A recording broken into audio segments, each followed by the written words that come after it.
Hi nursing ಇನ್ Kannada YouTube ಚಾನಲ್ಗೆ ಸುಸ್ವಾಗತ.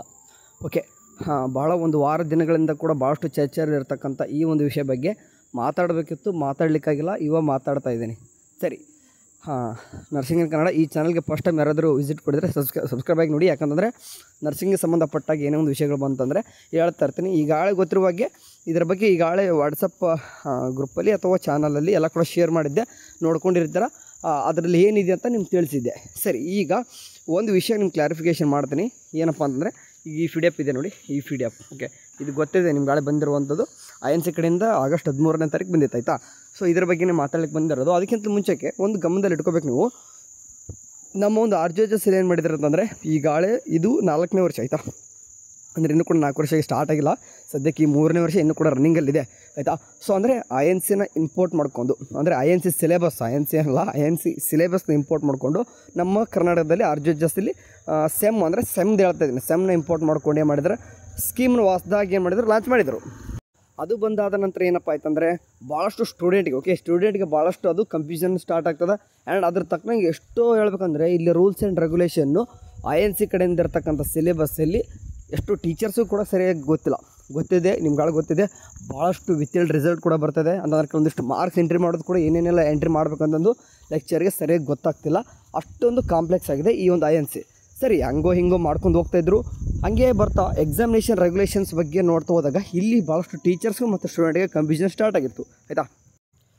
At present ಇವಾಗ ಏನು ನೀವು ಸ್ಕ್ರೀನ್ ಮೇಲೆ ನೋಡ್ತಾ ಇದ್ದೀರಾ, ಇದು 4 ಇಯರ್ಸ್. ಓಕೆ, ನಮ್ಮ BS ನರ್ಸಿಂಗ್ 4 ಇಯರ್ಸ್ ಸೆಮ್ಮದು ಏನೆಲ್ಲ ಮಾಡಬೇಕು, ಏನೆಲ್ಲ ಸಿಲೆಬಸ್ ಇರುತ್ತೆ, ಯಾವ ರೀತಿ ಎಕ್ಸಾಮಿನೇಷನ್ ಕಂಡಕ್ಟ್ ಮಾಡಬೇಕು, ಸೆಮ್ ಬ್ಯಾಕ್ ಯಾವಾಗ ಸ್ಟಾರ್ಟ್ ಆಗಬೇಕು, ಸೆಮ್ ಬ್ಯಾಕ್ ಆಗೋದ್ರಿಂದ ಮುಂದೆ ನಿಮ್ಗೆ ಹುಡುಗರಿಗೆ ಎಲ್ಲಿಗೆ ಎಂಡ್ ಆಗುತ್ತೆ ಎಲ್ಲರೂ ಕೂಡ ಕಂಪ್ಲೀಟಾಗಿ ಡೀಟೇಲ್ಸಾಗಿ ಕೊಟ್ಟಿದ್ದರು. ಈ ಎಕ್ಸಾಮಿನೇಷನ್ ರೆಗ್ಯುಲೇಷನಲ್ಲಿ ನೀವು ಮೇನ್ ಯಾವ ಪಾಯಿಂಟ್ ನೋಡಬೇಕಂದ್ರೆ, ಈಗ 15ನೇ ಪಾಯಿಂಟ್ ಇದೆ ನೋಡಿ. ಓಕೆ, ಈ 15ನೇ ಪಾಯಿಂಟ್ ನೋಡಿದರೆ ನಿಮ್ಗೆ ಅರ್ಥ ಆಗ್ತದೆ. ಅಂದರೆ ಮೀನ್ಸ್ ಇಲ್ಲಿ ಅರ್ಥ ಮಾಡ್ಕೋರಿ, ಏನಂತ ಕೊಟ್ಟಿದ್ದರು, ಒಂದು 4th ಸೆಮ್ಗೆ ಒಂದು ಸೆಮ್ ಬ್ಯಾಕ್. ಓಕೆ, ಅದಾದ ತಕ್ಷಣ 6th ಸೆಮ್ಗೆ ಒಂದು ಸೆಮ್ ಬ್ಯಾಕ್. ಇಷ್ಟು ಅಂದರೆ 2 ಗೇಟ್ಗಳು ನಿಮಗೆ ಸ್ಟಾರ್ಟಿಂಗ್ ಸಿಗ್ತಾಯಿದ್ವು. ಇದ್ರ ಬಗ್ಗೆ ಅಷ್ಟೇ ಮಾತಾಡ್ತೀನಿ, ಬೇರೆ ಏನು ಬೇಡ. ನೋಡಿ, 4th ಸೆಮ್ಗೆ ಒಂದು ಗೇಟ್ ಮೀನ್ಸ್ ಅಂತ ಹಂಗಂದರೆ, ಈಗ 4th ಸೆಮ್ವರೆಗೂ ಕೂಡ ಎಲ್ಲರೂ ಕೂಡ ಕ್ಲಿಯರ್ ಇತ್ತಂತಂದರೆ ಅವನು 5th ಸೆಮ್ ಎಂಟ್ರ್ ಆಗ್ತಾನೆ, 5th ಸೆಮ್ ಎಕ್ಸಾಮ್ ಬರೀತಾನೆ. ಓಕೆ, ಸೊ ಅವ್ರಿಗೆ ಏನು ಮಾಡ್ಕೊಡ್ತಾರೆ, ರೆಗ್ಯುಲರಾಗಿ ಎಕ್ಸಾಮ್ 5th ಕೊಡ್ತಿದ್ರು, 6th ಕೊಡ್ತಾಯಿದ್ರು, ಆಯಿತಾ. ಆ್ಯಂಡ್ ಇದ್ರ ಮಧ್ಯೆ ಯಾವುದು ಕೂಡ ನಮ್ಮಲ್ಲಿ RJHSಲ್ಲಿ ಒಂದು ವರ್ಸ್ಟ್ ಥಿಂಗ್ಸ್ ಏನಂತಂದರೆ, ಒಂದು ಮಧ್ಯೆ ಒಂದು ಯಾವುದೇ ರೀತಿಯಾಗಿ ಸಪ್ಲಿಮೆಂಟ್ರಿ ಕೊಡ್ತಾ ಇದ್ದಿಲ್ಲ. ಓಕೆ, ಡೈರೆಕ್ಟಾಗಿ ಒಂದು ಸೆಮ್ ಬ್ಯಾಕೆ ಆಗಿಬಿಡ್ತಿದ್ರು ನೀವು. ಓಕೆ, ಈಗಲೂ ಕೂಡ ಹಂಗೆ ಮುಂದುವರಿತೈತೆ, ಅದು ಅದೇನು ಕ್ಲೋಸ್ ಏನಾಗಲ್ಲ. ಮೀನ್ಸ್ ಅರ್ಥ ಮಾಡ್ಕೊರಿ, ಈಗ 4th ಸೆಮ್ಮಿಗೆ ಒಂದು ಸೆಮ್ ಬ್ಯಾಕ್ ಅನ್ನೋದಿತ್ತು. ಈಗಲೂ ಕೂಡ ಹುಡುಗರು ಸೆಮ್ ಬ್ಯಾಕ್ ಆದರೆ ಇದಿರ್ತಾರೆ. ಯಾಕೆ ಯಾರು ಅಂದರೆ ಕೆಲವೊಂದಿಷ್ಟು ಹುಡುಗರು 6th ಸೆಮ್ ಬಂದಿದ್ರು, ಈಗ ಒಂದು ಸೆಮ್ ಬ್ಯಾಕ್ ಆಗಿರ್ತಾರೆ. ಸೊ ಈಗ ಅದೇ ತಕ್ಕನಂಗೆ 6th ಸೆಮ್ ಕೂಡ ಸೆಮ್ ಬ್ಯಾಕ್ ಇದೆ.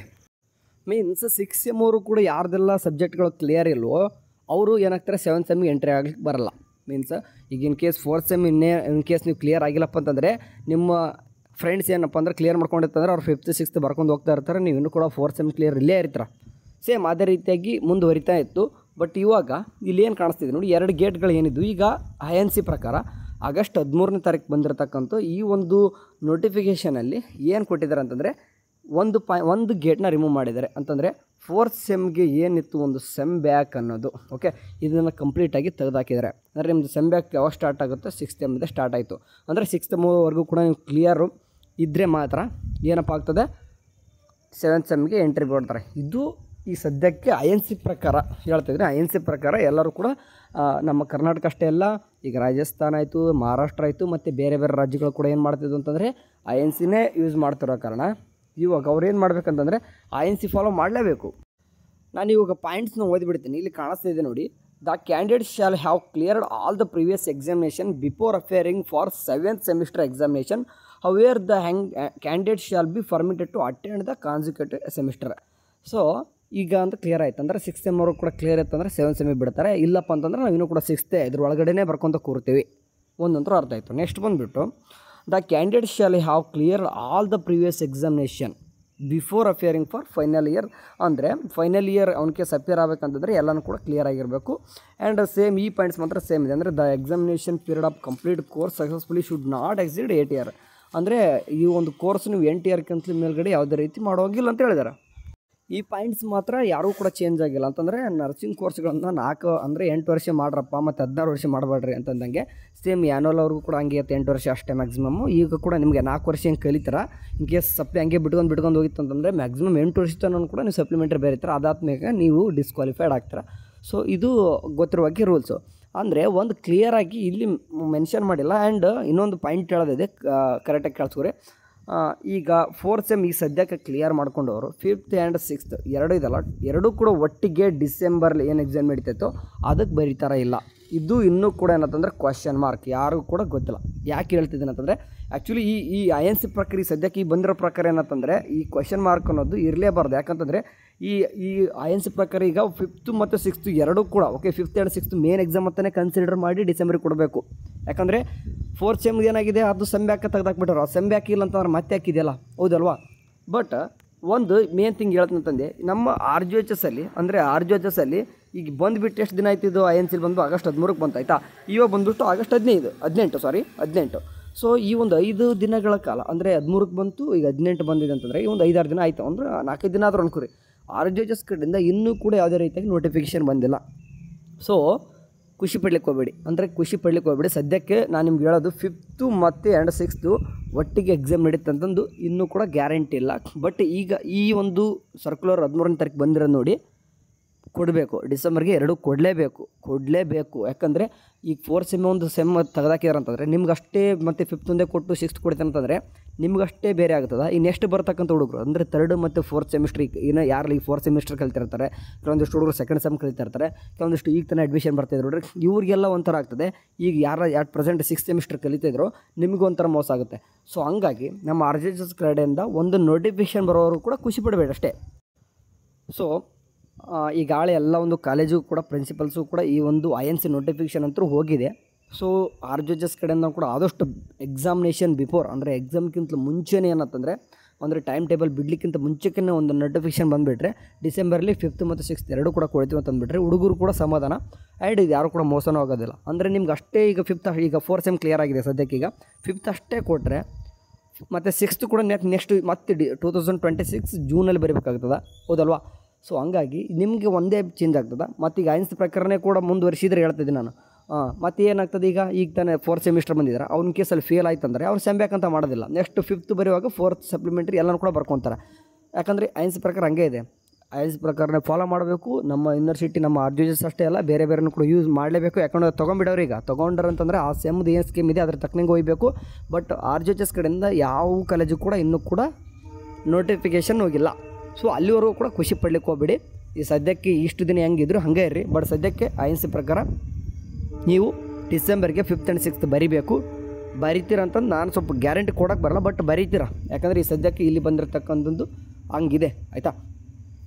ಬಟ್ ಶ್ಯೂರಿಟಿ ಕೊಡ್ಲಿಕ್ಕಂತೂ ನನ್ನಿಂದಂತರೂ ಆಗಲ್ಲ. ಯಾಕಂದ್ರೆ ನಮ್ಮ RGHS ಅಲ್ಲಿ ಹಂಗೆ ಮಾಡಿತ್ತಂತಂದ್ರೆ ಒಂದು INC ಆಪೋಸಿಟ್ ಸದ್ಯಕ್ಕೆ ನಮ್ಮ ಯೂನಿವರ್ಸಿಟಿ ಮತ್ತು ಬೇರೆ ಪ್ಲ್ಯಾನ್ ಮಾಡ್ತಾರಂತ ಅರ್ಥ. ಅಂದರೆ ಎಲ್ಲ ಒಂದು ಎಲ್ಲ ಕಡೆಯಿಂದ ಬಂದುಬಿಟ್ಟು ಇಲ್ಲಿ ಕಾಣಿಸ್ತಿದೆ ನೋಡಿ. ಬೇಕಾದ್ರೆ in view of the difficulties faced by nursing students regarding delays in conducted semester supplementary exams INC as decided to amend the following ಅಂತ ಹಾಕ್ಬಿಟ್ಟು ರೆಡ್ಯೂಸ್ಡ್ ಮಾಡಿದ್ದಾರೆ. ಸೊ ಹೌದಲ್ವಾ, ರೆಡ್ಯೂಸ್ ಮಾಡಿದ್ದಾರೆ. ಮತ್ತು ಇದರ ಆಪೋಸಿಟ್ ಹೋಗ್ತಾರಂತಂದರೆ ನಮ್ಮ RGHS ಏನು ಕೂಡ ಮಾಡ್ಲಿಕ್ಕೆ ಬರಲ್ಲ. ಓಕೆ, ಹಂಗೆ ಮಾಡ್ಲಿಕ್ಕಂದ್ರೂ ಆಗೋದಿಲ್ಲ. ಫಸ್ಟ್ ಆಫ್ ಆಲ್ ಹಂಗೆ ಇನ್ ಕೇಸ್ ಆಯ್ತಪ್ಪ ಅಂತಂದರೆ ಮತ್ತೆ ಸ್ಟೂಡೆಂಟ್ಸ್ ನಿಮಗೆ ಮತ್ತೆ ಪ್ರಾಬ್ಲಮ್ಮು. ಸೊ ನೋಡೋಣ ಆಯಿತಾ. ಬಟ್ ಶಾರ್ಟ್ಲಿ ಇನ್ನೂ ಸ್ವಲ್ಪ ದಿನದಲ್ಲೇ ಎಲ್ಲ ಕಡೆಯೂ ಕೂಡ ಗೊತ್ತಾಗಲಿ, ಬೇಗನೆ ಆದಷ್ಟು ನೋಟಿಫಿಕೇಷನ್ ಬರಲಿ. 5th ಆ್ಯಂಡ್ 6th ಸೆಮಿಸ್ಟರ್ ಎರಡು ಕೂಡ ಟುಗೆದರ್ ಆಗಿ ಡಿಸೆಂಬರ್ ಬರಲಿ. ಆ್ಯಂಡ್ ಈಗ ಯಾರು 4th ಸೆಮ್ ಇದ್ದರೂ ನಿಮಗೆ ಸೆಮ್ ಬ್ಯಾಕ್ ಅನ್ನೋದು 4th ಸೆಮ್ಗೆ ತೆಗೆದಾಕಿದ್ರೆ ಅದು ತೆಗೆದಾಕಿದ್ದಾಗ ಕನ್ಫರ್ಮೇಷನ್ ಅದನ್ನು ಕೂಡ ಬಂದುಬಿಡಲಿ. ಡೈರೆಕ್ಟಾಗಿ 6th ಸೆಮ್ಗೆ ಸೆಮ್ ಬ್ಯಾಕ್ ಆಗ್ತದೆ. ಆ್ಯಂಡ್ ಹುಡುಗರು ಈಗ ಯಾರೆಲ್ಲ ಸ್ಟಡಿ ಮಾಡ್ತಿದ್ರ ಅಂದರೆ ಈಗ 6th ಸೆಮ್ ಇದ್ದವ್ರು ಓಕೆ, 4th ಸೆಮ್ ಕ್ಲಿಯರ್ ಆದವ್ರು ಓಕೆ, ಅಥವಾ ಇನ್ನೂ ಕೂಡ 4th ಸೆಮ್ ಇದ್ದವ್ರು ಓಕೆ, ಅವ್ರನ್ನ ಬಿಟ್ಟು ಈಗ ಸದ್ಯಕ್ಕೆ 4th ಸೆಮ್ ಇರೋರು ಮತ್ತು 2nd ಸೆಮ್ ಇರೋರು, ಕೆಲವೊಂದಿಷ್ಟು ಹುಡುಗರು ಈಗ ತಾನೇ ಅಡ್ಮಿಷನ್ ಆಗ್ಲಿಕ್ಕಂತ ಕೆಲವೊಂದಿಷ್ಟು ಬರೋರು ವಿಡಿಯೋ ಕೂಡ ನೋಡಿರ್ತಾರೆ. ವಿಡಿಯೋ ಯಾರು ಕೂಡ ಬ್ಯಾಕ್ ಭಾಳಷ್ಟು ಇಟ್ಕೊಳಕ್ಕೆ ಹೋಗ್ಬೇಡಿ. ಇಮ್ಮಿಡಿಯೇಟ್ ಏನಪ್ಪ ಅಂದ್ರೆ ತೊಗೊಂಬಿಡಿ ಆಯಿತಾ. ಬರ್ತಾ ಏನಪ್ಪ ಆಗ್ತದೆ ಅಂತಾರೆ ಸೆಮ್ ಬ್ಯಾಕ್ಗಳು ಯಾವ ರೀತಿ ಆಗ್ತದೆ ಅಂತಂದರೆ ನಿಮಗೆ ಭಾಳಷ್ಟು ಸಬ್ಜೆಕ್ಟ್ಗಳಾಗ್ತವೆ. ನಿಮ್ಮ ಫ್ರೆಂಡ್ಸ್ಗಳ ಮುಂದೆ ನೋಡಿ ಗ್ರ್ಯಾಜುಯೇಷನ್ ಟೈಮ್ ಅಂತ ಬರ್ತದೆ. ಆ ಟೈಮ್ ಒಳಗೆ ನಿಮ್ಮ ಫ್ರೆಂಡ್ಸ್ ಅಷ್ಟೇ ಪಾಸ್ ಹಾಕೊಂಡು ಹೋದಾಗ ನೀವು ಇನ್ನೂ ಕೂಡ ಇನ್ನೂ ಸಪ್ಲಿನೇ ಬರ್ಕೊಂತಿತ್ತಂದರೆ ಸೊ ಆ ಥರ ಫೀಲಿಂಗ್ ತರಿಸ್ಕೊಳಕ್ಕೆ ಹೋಗ್ಬೇಡಿ, ಆ ಥರ ಸಿಚುವೇಷನ್ ಬರ್ಸ್ಕೊಳ್ಬೇಡಿ. ಪಾಸ್ ಹಾಕೊಂಡು ಹೋಗ್ಬಿಡಿ. ಎಷ್ಟು ಸಾಧ್ಯ ಆಗ್ತದೆ ಅಷ್ಟನ್ನ ಕ್ಲಿಯರ್ ಮಾಡ್ಕೊರಿ. ನಮ್ಮ RGHS ಗೊತ್ತಿದೆ ಇವ್ಯಾಲ್ಯೂಷನ್ ಆ ಥರ ನಡೀತಿದೆ ಬ್ರದರ್, ನಾವಾದರೂ ಏನು ಮಾಡೋಣ ಎಲ್ಲನೂ ಕೂಡ ಬರ್ತೀರಂತಿದ್ರೆ. ಬಟ್ ಸಾಧ್ಯವಾದಷ್ಟು ಟ್ರೈ ಮಾಡಿ. ಎಷ್ಟು ಎಫರ್ಟ್ ಆಗ್ತಾರೆ ಅಷ್ಟು ಟ್ರೈ ಮಾಡ್ಕೊಂಡು ಯಾವ ಟೈಮ್ ನೀವು ಯಾವ ಟೈಮ್ ಏನು ಮಾಡ್ತೀರಿ ಗೊತ್ತಿಲ್ಲ, ಎಕ್ಸಾಮ್ ಟೈಮ್ ಒಳಗೆ ಓದ್ಕೋರಿ ಆಯಿತಾ. ಯಾಕಂದರೆ ನೋಡಿ ಈ ಥರ ರೆಗ್ಯುಲೇಷನ್ ಯಾಕೋ ಇದೊಂದು ಟೈಮ್ ಏನೋ ಬಂದಿದೆ ಓಕೆ, ಬಟ್ 6th ಸೆಮ್ಗಂತೂ ಅದು ಸೆಮ್ ಬ್ಯಾಕ್ ಇತ್ತಿದೆ, ಅದನ್ನಂತೂ ತೆಗಿಲಿಕ್ಕೆ ಬರಲ್ಲ. ಯಾಕಂದರೆ ನಿಮ್ಗೆ ಅಷ್ಟೇ ಅಲ್ಲ, ಅದು ಇಯರ್ ಇದ್ರು ನೋಡಿರಿ ಈಗಾಗಲೇ, ಅಂದರೆ ನಿಮ್ಮ ಸೀನಿಯರ್ಸ್ ಯಾರಿದ್ರು ನೋಡಿ ಅವ್ರನ್ನೂ ಕೇಳಿ, ಅವ್ರಿಗೆ ಸೆಮ್ ಬ್ಯಾಕು ಅವ್ರಿಗೆ ಇಯರ್ ಬೇಕು 3rd ಇಯರಿಂದ ಇತ್ತು. ಸೇಮ್ ನಿಮಗೂ ಕೂಡ ಸದ್ಯಕ್ಕೆ 6th ಸೆಮ್ ಬಂತಂದರೆ ಅವ್ರದ್ದು ನಿಮ್ಮದು ಸೇಮ್ ಆದಂಗೆ. ಬಟ್ ಸೆಮ್ ಅಂತಂದರೆ ನಿಮ್ಗೆ ಅವಾಗ 6 ತಿಂಗಳು ಒಂದು ಎಕ್ಸಾಮ್ ಬರ್ತವೆ. ಸೊ ಹಂಗಾಗಿ ಸೆಮ್ ಬ್ಯಾಕ್ ಆಗತ್ತಂದರೆ ಏನೇ ಆಗಲಿ ಒಂದು ಬ್ಯಾಕ್ ಅನ್ನೋದು ಇದೆಯಲ್ಲ ಅದು ಸ್ವಲ್ಪ ಕಷ್ಟನೇ. ನೋಡೋಣ ಏನಾದರೂ ಇದ್ರ ಬಗ್ಗೆ ಏನಾದರೂ ಚೇಂಜಸ್ ಆಯ್ತಪ್ಪ ಅಂದರೆ. ಸದ್ಯಕ್ಕೆ ಯಾವುದೇ ರೀತಿ RGHS ಕಡೆಯಿಂದ ನೋಟಿಫಿಕೇಶನ್ ಬಂದಿಲ್ಲ, ಬಟ್ INC ಪ್ರಕಾರ ಎರಡು ಕೂಡ ಬರದೇ ಬರೀತಾರೆ. RGHS ಕಡೆಯಿಂದ ಏನೂ ಕೂಡ ಸರ್ಕ್ಯುಲರ್ ಬಂದಿಲ್ಲ ಆಯಿತಾ. ಬರುತ್ತೆ, ಶಾರ್ಟ್ಲಿ ಬರ್ತದೆ. ಖುಷಿ ವಿಚಾರ ಆಯಿತಾ, ಇದೊಂದು ಖುಷಿ ವಿಚಾರ. ಅದಕ್ಕೆ ಬಿಟ್ಟ ತಕ್ಷಣ ನಿಮಗೆಲ್ಲನೂ ಕೂಡ 13ನೇ ತಾರೀಕು ಸಾಯಂಕಾಲದ ತಕ್ಷಣ ಬಿಟ್ಟ ತಕ್ಷಣ ನಿಮಗೆಲ್ಲನೂ ಕೂಡ ಶೇರ್ ಮಾಡಿದೆ. ಖುಷಿ ಪಟ್ಟಿದ್ದೀರಾ, ಸದ್ಯಕ್ಕೆ ಅಷ್ಟೊಂದು ಖುಷಿ ಪಡಬೇಡಿ ಅಷ್ಟೇ. ಸರಿ ಕೊಂಡ್ರು, ಏನಾದರೂ ಬಂತಂದರೆ ತಿಳಿಸೋಣಂತೆ. ಬಾಯ್.